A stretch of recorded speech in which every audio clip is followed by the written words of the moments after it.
Welcome to Reading the Bible Together podcast, Luke series. I am your host, Angela Smith, and I'm so glad that you're going to join us to go through the Gospel of Luke. It's such a beautiful book, and it's been so much fun for us to prepare all these materials for you. For this introductory episode, I have invited the person that helped edit the study guide and added some really great meat to the study guide as well.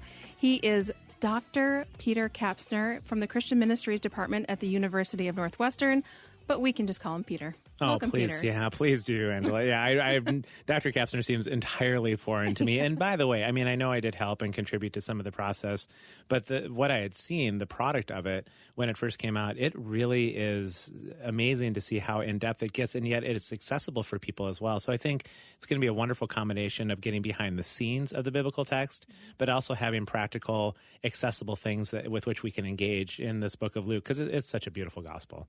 It is. And, you know, it was writing the study guide. There are times when some of the questions maybe get up in your business a little bit. Yeah, they do. But Jesus was like that.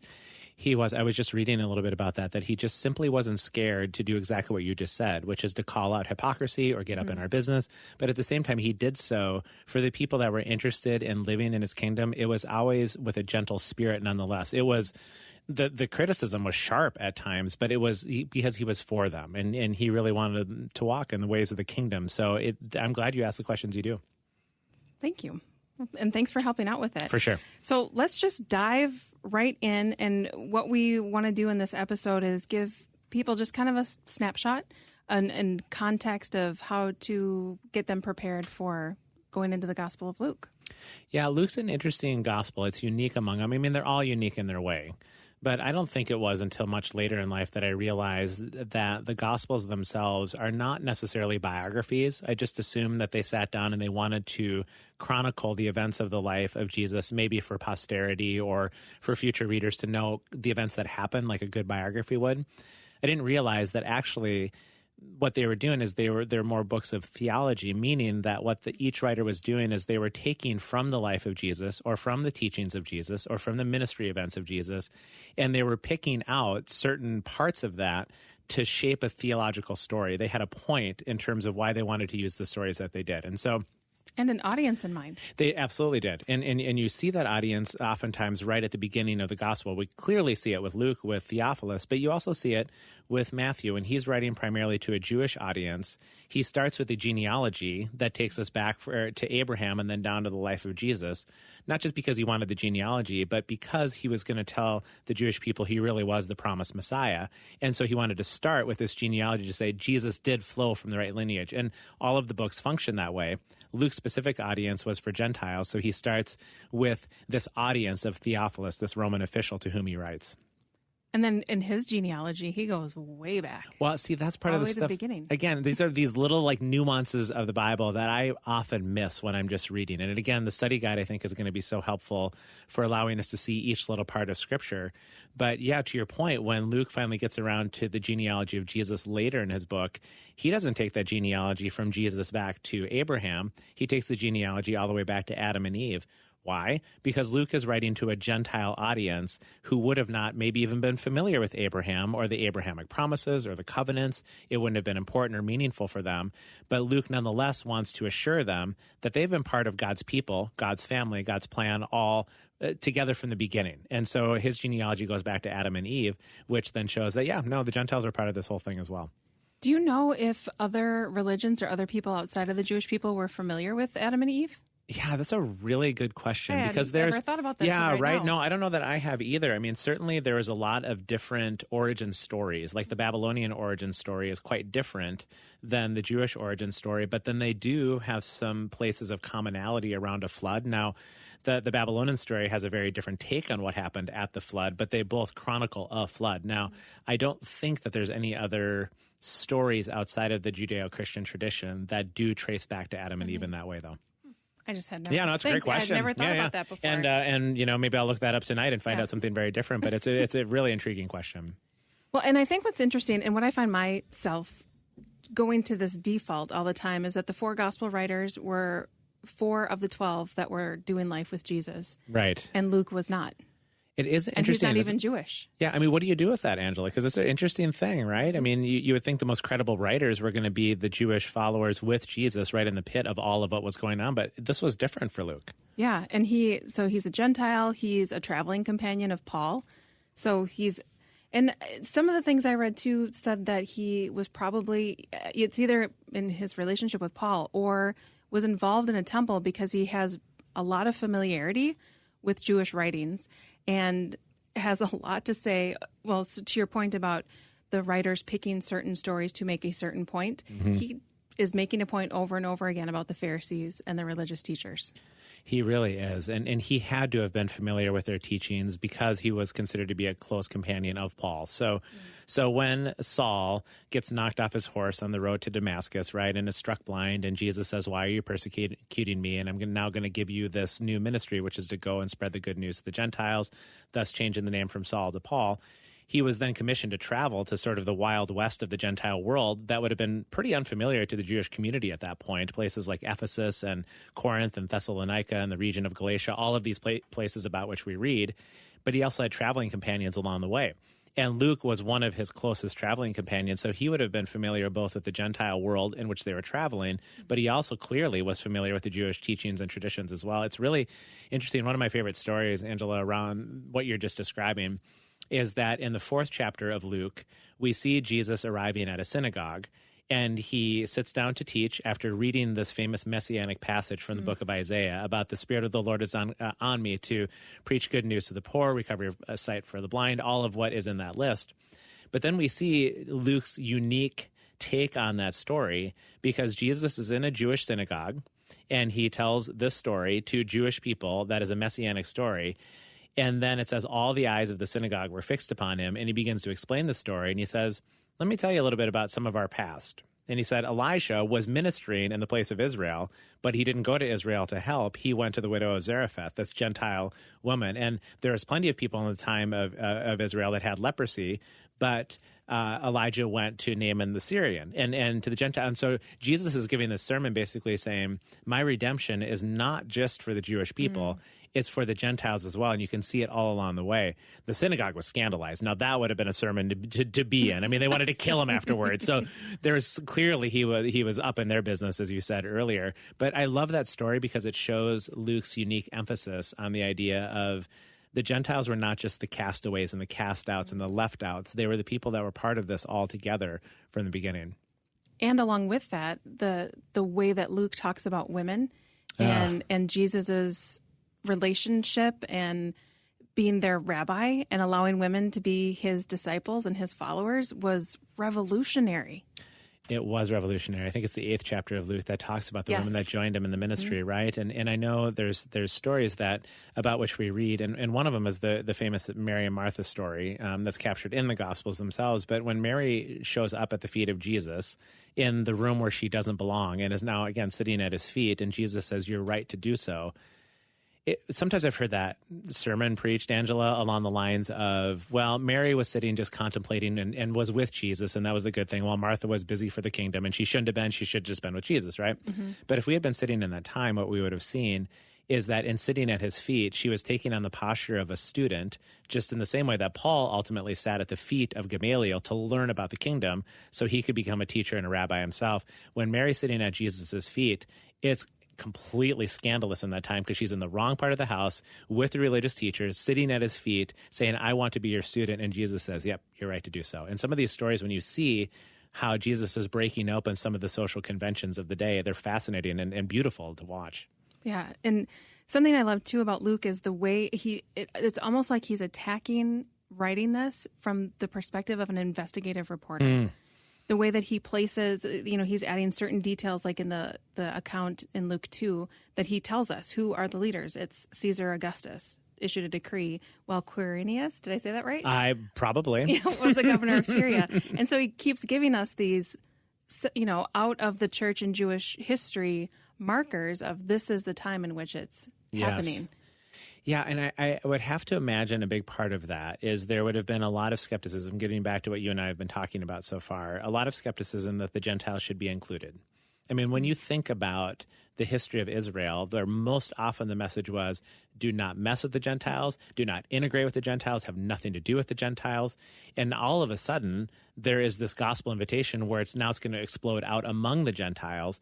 And so somebody like Theophilus, to whom this book is written and addressed, and I think he's both a real character but also representative of the Gentile community, to assure them, as Luke says, opening the gospel, that they can believe that these things are true. Well, part of that belief is anchored in these historical events. We really know the Caesars. We really know the rulers. We really he talks about carefully investigating them, as you said. And so it is interesting how he's making a tremendous theological claim about the kingdom going to the Gentiles, but then he documents that claim through the investigative reporter. So he's perhaps, he's certainly theological, but John is far more theological in his writings, that he's fighting Gnosticism of that day, and he's got this big theological thing going back and forth. Luke is just trying to say, no, it really happened. It really happened. You're really part of it. It really happened. It really happened all along the way, and it's really fun to read. It really happened, and flinging the doors open. Right. That it's accessible for everyone. And I think I don't know that I understood how much of the New Testament letters of Paul were trying to sort out how this whole Jew and Gentile thing was now going to look moving forward until later in life. That so many of the concerns were, okay, you've been grafted into a new people. So you've been saying all along that this is for the Jewish people, but now the Gentiles are involved, and Paul has to sort of reimagine or re-understand what God was up to from the beginning. And it doesn't mean that God changed. It just means that the view of what God was up to was very limited in terms of who was going to be included in the kingdom. And so Luke sets the foundation. Not just, you can think of the Gospel of Luke, but he's writing Acts along with this. It's a 2-volume set, and Acts is very much about the idea of you will go to all nations now, and you'll start in Jerusalem, but you're going to go to all corners of the world bearing witness to me. And so much of that is God's redemptive arc started with this little seed, right? But that seed was going to go all throughout the world, and this movement is fantastic when you start seeing the Gentiles being able to be part of it too. When you were talking about the vision that God had, this salvation vision and bringing redemption to the world, makes me think about as we, go along in our life and feel like God has kind of placed a call or a vision on our life, and so we go in that direction. And I was just talking to a pastor recently, and he said it's almost like he was watching a documentary or a movie about someone who was lost in the abyss or something. Yeah. And this rock climber got stuck, and he ended up having to crawl his way out. And he thought, if I can just get to that rock, and then he had a different view. And he got to the next rock, and he could see clear. And that sometimes even in our lives, we feel like, oh, I've got this vision, and it's going to be a straight line, right? Not usually. I don't know what you're talking about, Angela. All of life has always made sense to me from every it's so step. easy, and got the sky's open, and God says go that way. No. Yeah, exactly.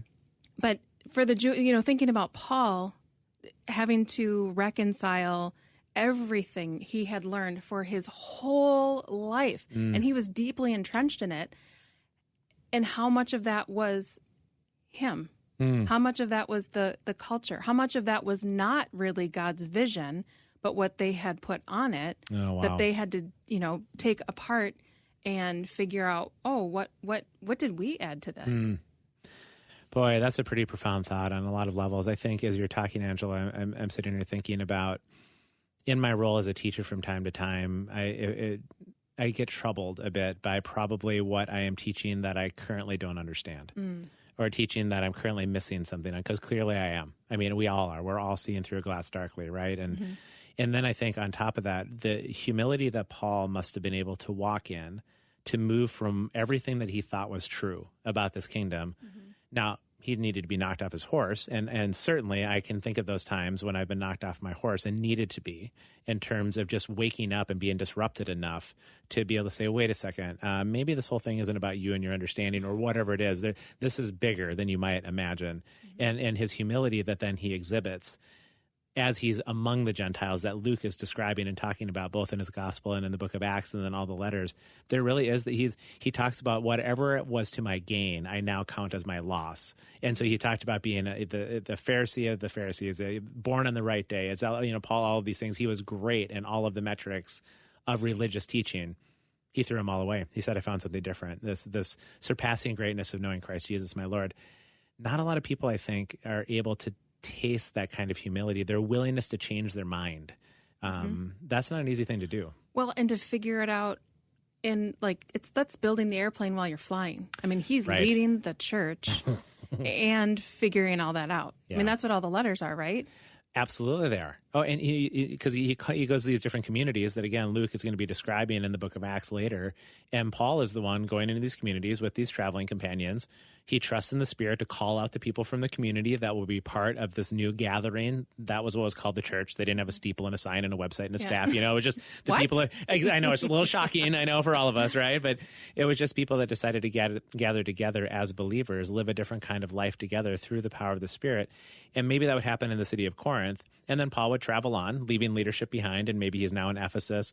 And then a messenger like an Epaphroditus will come and say, Paul, you can't believe what's going on now back in Corinth. You can't believe you left him behind. Everything was looking good. But now these are the things that happen. And Paul has to be reflecting then on those circumstances with what he knows about the kingdom and how to have the kingdom speak into those circumstances as Jews and Gentiles and all sorts of a mix of people are starting to live together in this kingdom.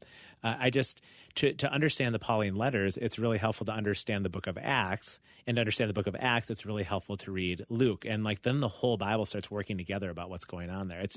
It's fascinating stuff. I so wish I had a time machine.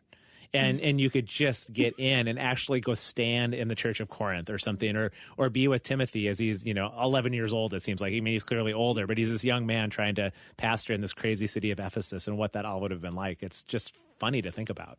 And that's what Luke would have been experiencing traveling with Paul. Totally. He would right? have been witnessing all of this. Yeah, that's an interesting thought, Angela. What would it be like to just crawl into his mind for a second and see God moving in these ways that, again, wholly unexpected on so many levels. But I think in fairness, if we allow God to be that in our lives into our own unknown futures, and instead of trying to plan them all out, we probably would see some things similar. It's interesting to think about. It's so good. Is there anything about Luke that we haven't touched on that you want to make sure that we touch on? Yeah, I think we've hit on kind of those key points that, at least for me, and I think for a lot of people, is pretty compelling. I think that last part we referenced a little bit in the study guide, that this isn't God's last redemptive move, right? It started with the seed, and the Jews were the stewards of the seed, and the seed then exploded out among the Gentiles, but we're still not at the fullness of the reconciliation. And so we, as Jews and Gentiles together following the Messiah, are meant to be the stewards of the coming reconciliation of all things, in which there's this other redemptive move. And the one who was veiled in flesh will return unveiled in glory and set all things right and bring all nations and tribes and peoples to himself. And I think that is really compelling to me, to just think about we're in the middle of this incredible arc that still has not found its full culmination, but we can see the redemptive God about what he's up to as we read Luke and see that he keeps going outward like this. That's the story about what I want to be a part of. That story. I don't want this to be about my own story. In America, we all have our own stories all the time, right? But we're actually part of a much bigger story if we have eyes to see. Oh, that is so good. That is so good. And to even just think about him coming back, would you say not veiled in flesh, but veiled in glory? Unveiled in glory. Yeah, right. The sky's going to crack open and the white rider's going to come. And oh my gosh, those pictures at the end of the book of Revelation about, and you won't even need a light because the Lamb himself will be the light, and the healing of the nations and the wiping, all of that's coming. And I think you and I have been around the block enough to know that the world is a tough place. It's filled with sorrow and difficulty, and Jesus says you'll have trouble in this world, but we do have a faithful shepherd that will keep leading the way all the way through. We know how this whole thing ends. Yeah, so good. So good. So as people are reading Luke, is there something that you would hope? Is there a hope that you have for people, something for them to take away from Luke when they read it? Well, I'd flip it around to you. You wrote some beautiful questions and a lot of which do have some themes in them and stuff. As you were thinking and working through Luke, clearly I care deeply about the idea that you're part of a bigger story of redemption, but there's so many good questions in there. So if somebody walked away having walked through each of these chapters, are there one or two things as well from your perspective? I think it's understanding, for people to understand the position when they know Christ and they're following Christ, what that means. What's the position that they hold? And it's a co-heir, that they're co-heirs with Christ, and that as they go through the study guide and reading these chapters, that they will deepen in their relationship, that there will be times of lingering with the Lord and what he's doing, and his affection for us like no holds barred, no matter what. That they can see the way, like we've talked about, that people will come away with realizing that the doors are flung open for them. Yeah. He died on the cross for them. He rose again to save them and wants to have relationship with them. I just got like goosebumps and chills as you were saying that, Angela. Like really, like you think, why did those heavens break open, and why did the Word become flesh and dwell among us? It's for exactly what you said, and it was out of love. It was desire to be with as co-heirs together. That's a very unusual God compared to all the other gods that have ever been claimed in the history of this world. This is the only God that I know that would humble himself in this way to call us up as his imagers to be with him. That it's absurd at the end of the day when you think about it, and yet it's the kind of thing that gives me chills to think that kind of God is for us. Yeah, I love that. It's so personal. It is so personal. Thank you, Peter. Oh, this is great. Thank you for doing this. It was so fun to be invited into it. It was like I said, it was great to see the study guide. I think it's a wonderful resource to walk in during the season to just get our head around the book of Luke a little bit more, because there's a really beautiful message that you've brought to life in the way that you've gone about writing it. So I'm excited to be a part of it. Thank you. Well, and for those of you who are listening, speaking of resources, we do have a study guide. If you go to myfaithradio.com and sign up, you can get that study guide. And then some other tools as you're going through the study guide that I suggest you have. Make sure you subscribe to this podcast so you get every episode, of course. And we'll have a daily conversation going as we go through each chapter. It'll be me and a guest going through and talking about what has kind of bubbled up for us in each chapter. And then I would suggest, if you don't have the YouVersion Bible app or blueletterbible.org, those are two great apps that you could download onto your phone to have for reference. There are going to be times that I'm going to ask you to just sit and listen to scriptures being read in the study guide. I'm going to be asking you that. And so you can either listen to the podcast or head to the Bible apps and listen to those and just listen to it, because I think sometimes when we listen, we hear differently than when we read. So those would be great ways to prepare. But otherwise, we are so excited that you're going to take this journey with us through the Gospel of Luke. We want you to know that you are welcome here, you belong here, and we're so excited to go through this Gospel of Luke with you. Make sure you subscribe to the podcast so you don't miss any episode, and we will catch you with Luke chapter 1. The Reading the Bible Together podcast is a production of Faith Radio and Northwestern Media. Hosted, produced, and edited by Angela Smith. If you've enjoyed this podcast and want to hear more, consider financially supporting Faith Radio. Find more information at myfaithradio.com.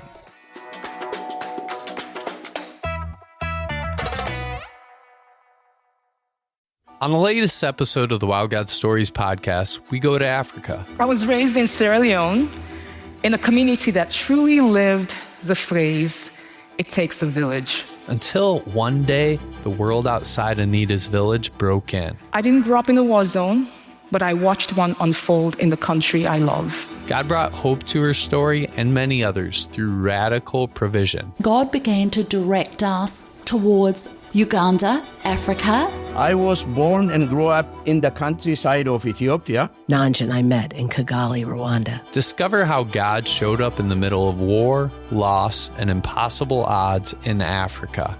Stories that'll make you say, Wow, God. Wow, God. Wow, God. Wow God Stories, wherever you get your podcasts.